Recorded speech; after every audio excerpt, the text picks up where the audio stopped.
Get ready for the dictation. Dictation will start in 5 seconds. Start.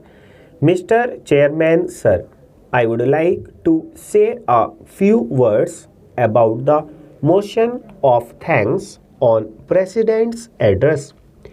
We are lucky that the reins of our country are in the hands of a young leader.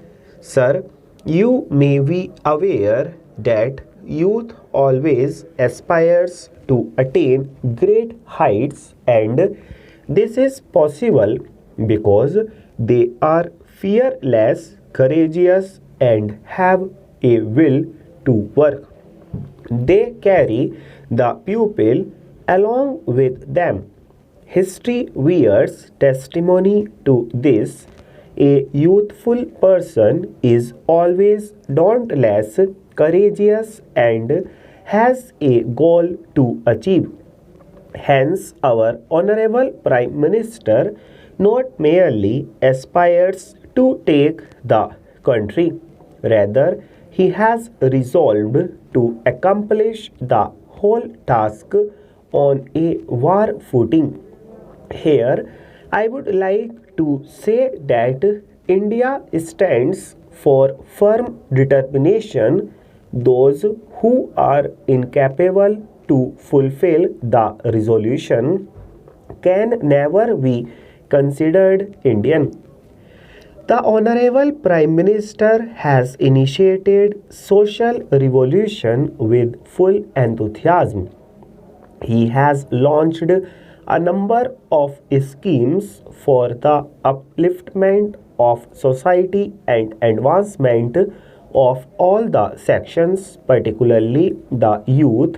Consequently, social changes are taking place and various programs have been launched for improving the standard of living of the villagers.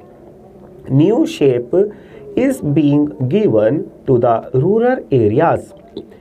The Honorable Prime Minister is not only concerned but also perturbed and anxious at the prevailing poverty and unemployment in rural areas and is determined to eradicate them. That is why the Honorable President mentioned the possibility of social and economic changes in the country. Employment has been guaranteed. The central government has made a provision to provide employment at least to one member in each family living below the poverty line. The farmers, workers, and youth have acquired adequate resources. They are now capable to fulfill their aspirations which they had dreamed of. They are fully satisfied with their means of livelihood. They are developing interest, faith, and dedication in political activities. But unfortunately, the people who consider themselves to be the successors of Mahatma Gandhi, the man who was totally against speaking, hearing, and seeing evils, have been indulging in all those evil actions. We would like to urge upon them that India has its own traditions, culture, and historical background. Indian culture is a guiding principle for the entire world, but we ourselves have lost our way, and nothing can be expected from such people.